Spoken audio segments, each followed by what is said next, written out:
Hello दोस्तों। तो आज हमारी मास्टर क्लास की थर्ड क्लास है और आज हम आपको फिर बेसिक से पढ़ाएंगे। आज आपको देखिए हमने क्या सीखा दो क्लास में, कैसे टेबल से क्वेश्चनों को अच्छे से हम सॉल्व कर सकते हैं। आप हर क्वेश्चन को टेबल से सॉल्व कर सकते हो, ठीक है। लेकिन कभी कभी हमें जैसे डेटा हमारा थोड़ा डिफ़िकल्ट हो गया, आजकल डेटा जो आते हैं वो डेसिमल में आते हैं और ये सब चीज़ें, तो कुछ चीज़ें सीखेंगे, सक्सेसिव सीखेंगे, हम रेशियो सीखेंगे, लेकिन हमें टेबल बहुत ज़रूरी था जानना क्योंकि उसी से ये सब आए हैं। आइए हम आपको करके दिखाते हैं, ठीक है। तो आज हम पढ़ते हैं थोड़ा सा, फिर हम देखिए आज अगर आपने पहली दो क्लास नहीं देखी तो आप ज़रूर देखिए। बाकी जो नए हैं, अगर जो नए देख रहे होंगे उनके लिए मैं एक बार यहाँ पे बता देता हूँ, क्योंकि वैसे भी मुझे सक्सेसिव और रेशियो मेथड डिराइव करना पड़ेगा, तो उसके लिए भी मुझे टेबल बनानी पड़ेगी। तो आइए आप लोग शांति से देखें वीडियो। तो देखिए यहाँ पे मैं बोर्ड को दो पार्ट में आपको डिवाइड करके बता रहा हूँ, ये देखिए, ठीक है। तो पहले हम देखिए यहाँ पे कंपाउंड इंटरेस्ट लिखते हैं, यहाँ भी और यहाँ भी लिखते हैं। देखिए मैं क्या कर रहा हूँ, पहले हम इसको ए की फॉर्म में निकालेंगे। मान लो यहाँ पे मैं लिखता हूँ ए, ये लिखता हूँ बी, ये लिखता हूँ सी और यहाँ पे लिखता हूँ डी। अब आप सोच रहे होंगे ये ए क्या है और बी क्या है, सी क्या है, डी क्या है। जो ए है ये क्या है, p%, p का जो a है ना वो क्या है, p का रेट परसेंट है, p का r% क्या है, p का r% है a, ठीक है। p का r% क्या है a। b क्या है, b जो है वो ये 1 सालों के लिए है, सब एक सालों के लिए। b क्या है, ये है a का r%, a का r% ये क्या है, b है। c क्या है, c है b का r%, और d क्या है, d है c का r%। इतना आपको जानना है, ठीक है। अब यहाँ पे हम टेबल बनाएंगे अपनी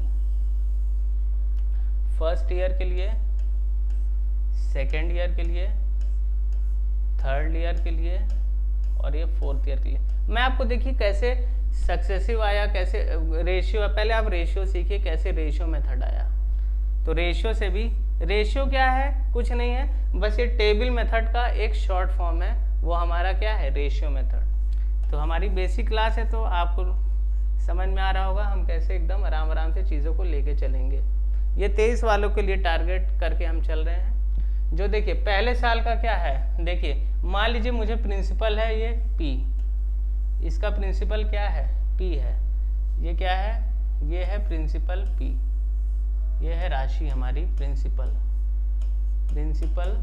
P है। इसको एक मिनट,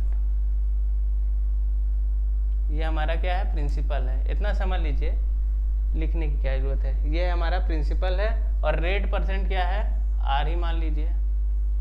रेट क्या है, R% मान लीजिए। अब देखिए I में मान लीजिए तो P का R% मैंने क्या बोला था, क्या होता है, A होता है। P का R% क्या होगा, A होगा, मैंने यहाँ बोला था। और यहाँ पे भी आपको कंपेयर करके चले, यहाँ पे मैं प्रिंसिपल मान ले रहा हूँ 10,000 रुपये, यहाँ प्रिंसिपल कितना मान ले रहा हूँ मैं, 10,000 रुपये, ठीक है।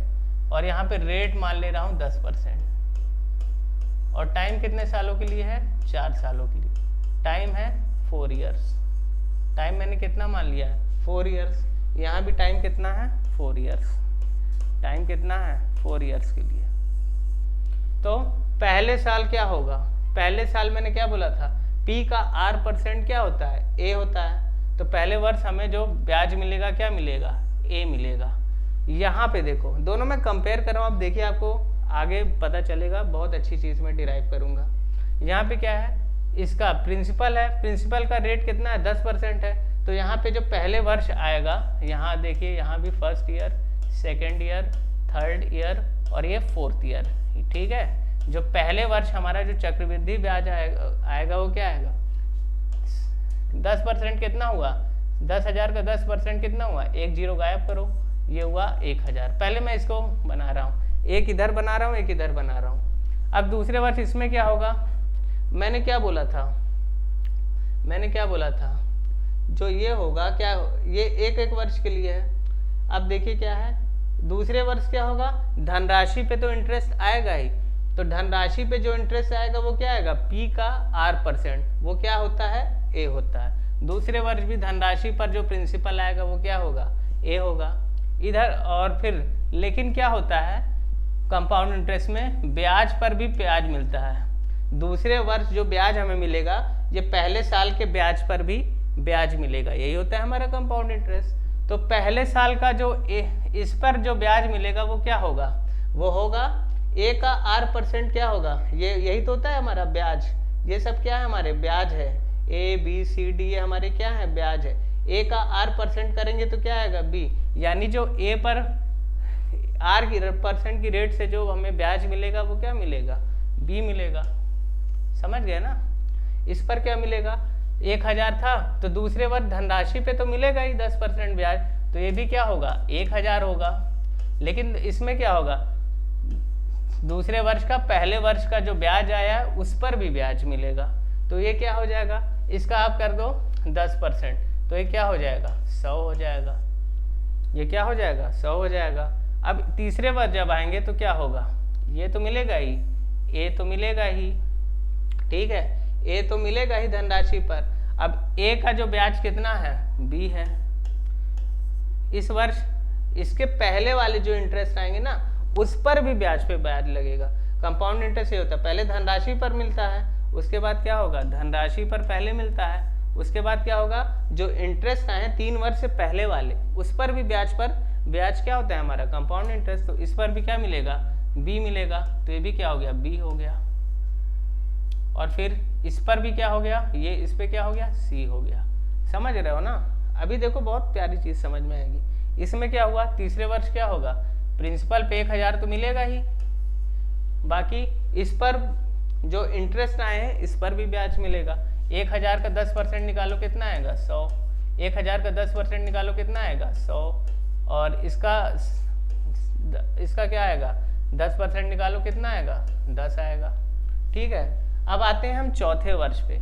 चौथे वर्ष पे क्या होगा, कुछ नहीं करना, एक तो ध्यान राशि पे ब्याज आएगा, तो P पर आएगा वो क्या होगा हमारा ब्याज, A होगा। फिर क्या होगा, चौथे वर्ष के पहले वाले जितने इंटरेस्ट आए उस पर भी ब्याज होगा, या फिर उस पर भी क्या होगा, इंटरेस्ट होगा। इंटरेस्ट पर इंटरेस्ट क्या होता है हमारा, कंपाउंड इंटरेस्ट। तो A पर जो ब्याज आएगा वो क्या होगा, B होगा। इस A पर जो ब्याज आएगा वो B होगा। इसके पे क्या आएगा, C होगा। कैसे हो रहा है ये, B का जो ब्याज है R% का कितना आएगा, C होगा। मैं ऐसे कर रहा हूँ और फिर यहाँ तक हम पहुँच गए। अब इस पर आ जाओ, A का क्या हो जाएगा, B होगा। B का क्या हो जाएगा, C हो जाएगा। B का क्या हो जाएगा, C हो जाएगा। और C का क्या हो जाएगा, D हो जाएगा। ये D हो जाएगा। समझे, समझना जरूरी है, समझो। इसमें क्या होगा, 1000 तो आएगा ही, 1000 तो आना ही आना है। फिर क्या होगा, इस पर ब्याज लगाओ, कितना होगा, 100 रुपये। इस पर ब्याज लगाओ, कितना होगा, 100 रुपये। अब आपको समझ में आ रही होंगी चीज़ें, क्योंकि मैं 2 क्लास बहुत ही बेसिक से पढ़ा चुका हूँ। ये 100 होगा, ये इस पर क्या होगा, ये होगा 100। ये इस पर क्या होगा, ये होगा 10। इस पर क्या होगा 10, और इस पर क्या होगा 1। समझ में आया। तो एक चीज नोटिस किए, इसमें क्या आ रहा है, अगर मैं सबको जोड़ दूं, मैं इसको अगर सबको जोड़ दूं 4 वर्षों के लिए, सबको जोड़ दूं और इधर जोड़ूं सबको, इधर क्या होगा, 1000 1000 1000 1000 कितना है, 4 बार है। तो ये देखो 1000 इंटू 4, 100 कितनी बार है, 1 2 3 4 5 और 6। 100 कितनी बार है, 6 बार है। 100 कितनी बार है, 6 बार है। फिर देखो 10 कितनी बार है, 1 2 3 और 4। 1 2 3 और 4। 10 कितनी बार है, 4 बार है। 10 कितनी बार है, 4 बार है। 1 मिनट, इसको और थोड़ा सा हम छोटा कर देते हैं।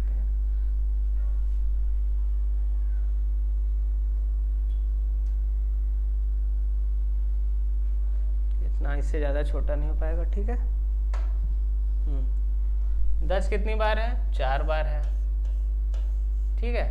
और 1 कितनी बार है? 1 ही बार है, ऐसे ही लिख रहा हूँ मैं, हाँ। और इधर देखो क्या आएगा, 1 2 3 4, A कितनी बार है? 4 बार है। A कितनी बार है? A कितनी बार है? 4 बार है।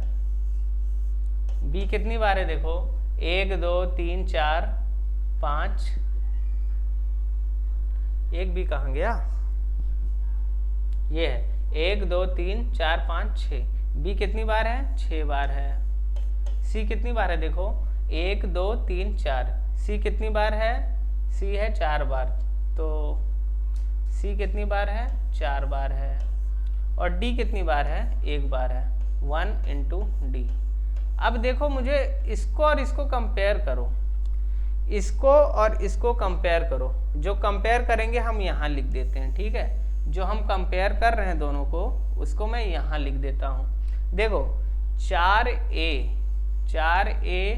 Plus 6B plus 4C plus D, ये हुआ। और इधर लिख देते हैं 1000 × 4 प्लस 100 × 6 प्लस 10 × 4 प्लस 1। समझो चीज़ों को। तो मैंने क्या आया, 4, जो ये 10,000 था, मतलब ये जो 10,000 है, सॉरी ये है 1,000, सॉरी ये 1,000 है ना। तो ये देखो 1,000 कितनी बार आया भाई? 4 वर्षों के लिए 4 बार आया। और B कितनी बार आया? B से डोनेट, जो ये B है ये किसको डिनोट कर रहा है? ये डिनोट कर रहा है, यहाँ से कंपेयर करोगे तो 100 को डिनोट कर रहा है। तो 6B मतलब जो 100 आया है कितनी बार आया है? 4 वर्षों के लिए 100 कितनी बार आया हमारा? 6 बार आया है। अब यहाँ 10 देख रहे होंगे, तो ये 10 किसको डिनोट कर रहा है भाई? ये 10 किसको डिनोट कर रहा है? 100 पे जो ब्याज आया था वो डिनोट कर रहा है कि नहीं? 100 पे की ब्याज क्या आया था? 10। B पर क्या ब्याज आया था? C। तो जो 10 है वो C को डिनोट कर रहा है। और ये 4 वर्षों के लिए कितना आया है? मतलब 6 बार आया है 100 बार। ये 10 4 बार आया है, ये कितनी बार आया है? 4 बार। और जो D है, ये जो D है किसको डिनोट कर रहा है? 1 को डिनोट कर रहा है, 1। तो जो हमारे जो इसको डिराइव कर रहे थे रेशियो को, उन्होंने देखा यार कि देखो जो हम टेबल बनाते हैं ना, ये चीज़ बार बार हमें लिखना पड़ता है, ये चीज़ बार बार लिखना पड़ता है। तो उन्होंने क्या किया, उन्होंने देखा, ऑब्जर्व किया कि यार प्रिंसिपल पे जो ब्याज आता है ना 4 वर्षों के लिए, वो 4 टाइम्स आ रहा है रेशियो के माध्यम से। ए से कंपेयर किया, इस टेबल से और इस टेबल को आप कंपेयर करो। 4 वर्षों के लिए जो ए की वैल्यू कितनी आ रही है? 4 आ रही है। मतलब 1,000 जो है, जो ब्याज आ रहा है वो 4 बार रिपीट कर रहा है। तो हम टेबल बना के जो लिख रहे हैं ना, तो उन्होंने सोचा यार क्यों ना इसको रेशियो में बांट दिया जाए। इसको हम रेशियो में बांट दिया जाए तो इतना हमें लिखने की जरूरत नहीं पड़ेगी 4 वर्षों के लिए, क्योंकि हम बार बार इसको लिखेंगे, वही डेटा आएगा, इसको इक्वेट करेंगे, वही डेटा आएगा।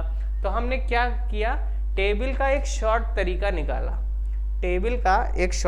निकाला। इसको 4 बार लिखने के अच्छा हमने क्या किया, 4 6 4 1 हमें पता है 4 वर्षों के लिए रेशियो होता है।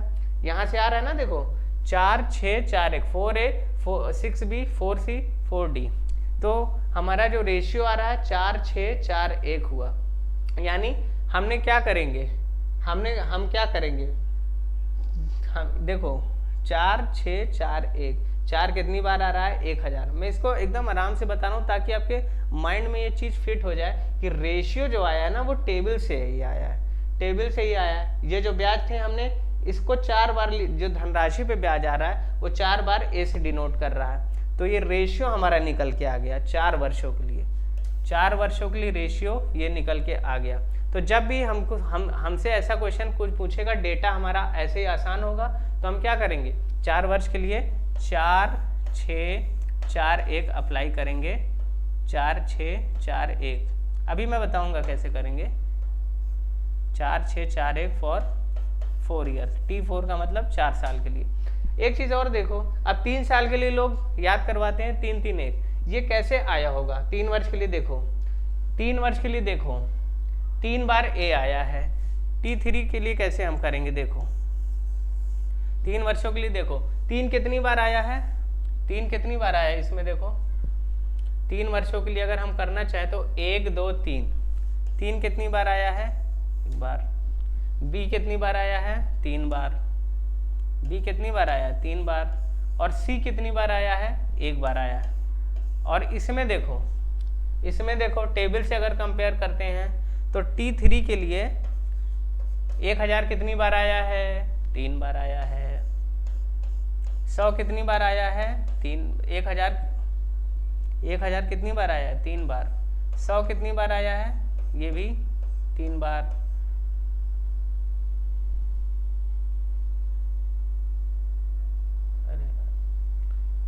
ठीक है। और 1 कितनी बार आया है, 1 ही बार आया है। 1 कितनी बार आया है, 1 ही बार आया है। तो इसको और इसको देखो 3B 3A 3B 3C, 3A A की जगह 1000, 3B B की जगह 100 और क्या है मेरा 10 होगा ये, सॉरी ये 10 होगा। 10 कितनी बार आया है, 10 कितनी बार आया है 3 वर्षों में, 1 ही बार तो आया है। 10 कितनी बार आया है, 1 बार आया है। तो C की वैल्यू कितनी है, 10 है, 1C।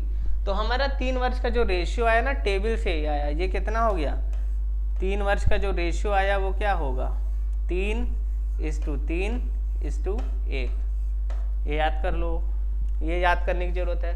तो रेशियो समझ में आया ना, रेशियो का कॉन्सेप्ट कहाँ से आया भाई, जो ये शॉर्टकट आया ना ये टेबल से आया, ये मुझे समझाना था और ये चीज़ सीखना आपके लिए बहुत ज़रूरी था। आगे बढ़ते हैं थोड़ा सा। अब देखो मान लो किसी को रेशियो नहीं याद है, ठीक है, तो वो क्या करेगा, अब वो टेबल पूरी बार बार तो बनाएगा नहीं। रेशियो मान लो तुम्हें नहीं याद है, तुम भूल गए, तो कैसे करोगे, बस एक रेशियो याद रखो, T2 जो होता है वो क्या होता है, 2:1। ये भी कहाँ से आया है, आप सोच रहे होगे ये कहाँ से आया है, अपने से लिख दिया क्या आपने, सर जी अपने से लिख दिया क्या, बिल्कुल नहीं, अपने से नहीं लिखा। ये देखो ना यहीं से आया। A कितनी बार है, 2 बार है। और B कितनी बार है, 1 बार है। इधर देखो A किसको डिनोट कर रहा है, 1000 को, ये कितनी बार है, 2 बार। और ये B किसको डिनोट कर रहा है, 100 को, ये कितनी बार है, 1। तो एक के लिए रेशियो मतलब T2 के लिए रेशियो क्या आएगा हमारा, 2:1। ये यहीं से आया है, ठीक है, 2:1 2 सालों के लिए, तो यहीं से आया है। तो ये आपको समझना था। तो बस एक चीज़ याद रखो, आप अच्छे से लिख देते हैं, T2 की वैल्यू हो गई 2:1, ये रेशियो है, या फिर ऐसे भी कर सकते हैं 2:1। अब T3 याद करना है तुम्हें, T3 तुमको याद करना है, तो तुम कैसे करोगे, क्योंकि 3 वर्षों के लिए ज़्यादातर पूछा जाता है, तो कैसे करोगे, 2 से 1 बढ़ाओ कितना हुआ, 3 हुआ। 2 + 1 कितना हुआ, 3 हुआ। आखिरी में 1 बचा रहेगा। अब क्या मुझे निकालना है 4 वर्ष के लिए, ये यार ठीक है, अब मुझे निकालना है 4 वर्ष के लिए। 4 वर्ष के लिए क्या होगा, T4। अब बार बार हम टेबल इसमें नहीं बनाएंगे, अब टेबल से थोड़ा सा आगे बढ़ेंगे, लेकिन आपको टेबल आना बहुत जरूरी है, उससे आप सारे प्रश्न कर दोगे। तो एक डर आपका खत्म हो गया कि एग्जाम में क्वेश्चन कर पाओगे कि नहीं कर पाओगे, आप बिल्कुल बना पाओगे क्वेश्चन, ठीक है। बस थोड़ा उसमें समय लग जाता है कभी कभी टेबल वाले में, अगर डेटा हमारा आसान नहीं है, इसलिए हम और भी चीज़ें सीख रहे हैं। तो 3 और 3 कितना हो, 3 जैसे T4 के लिए हमें निकालना है, तो हम क्या करेंगे, 3 को 1 बढ़ा दो, 4 हो गया। 3 + 3 कितना हुआ, 6। 3 + 1 कितना हुआ, 4। और आखिरी में क्या चिपका दो, 1। अब कोई पूछेगा 5 वर्ष के लिए कैसे निकालेंगे, कुछ नहीं करना, 4 से 1 बढ़ा दो, कितना हुआ, 5। 4 + 6 कितना हुआ, 4 + 6 कितना हुआ, 10। 4 + 6 फिर कितना हुआ, 10। और फिर 4 + 1 कितना हुआ, 5। और फिर कितना हुआ आखिरी में, 1। तो ये 5 वर्षों के लिए हो गया। ये है हमारे रेशियोज, ये है हमारे रेशियोज। मेनली T4 तक पूछा जाता है, आपसे T5 नहीं पूछेगा, ज़्यादा रेशियो पूछ लेगा, 5 10 10 5। आगे भी मैं बता सकता हूँ, लेकिन उसका कोई मतलब नहीं, 6 15 20 15 6 1 ऐसे आएगा, लेकिन उसका आपका यूज़ नहीं करना, इतना ही आपको बनाना है। और ये इतने वर्षों के लिए आपसे पूछा जाता है अगर आप एग्ज़ाम की तैयारी कर रहे हैं। तो आई होप आपको पूरा ये अच्छे से क्लियर हुआ होगा कि मामला क्या चल रहा है, ठीक है। तो ये हमारी बेसिक वीडियो थी। अगली क्लास में हम आपको इससे एक मिनट, अगली क्लास में हम क्या करेंगे, इससे आप जो रेशियो आपने सीखा है इसके बेहतरीन प्रश्न आपको आगे करवाएंगे। ठीक है, तो आज के लिए इतना ही। वीडियो देखने के लिए धन्यवाद।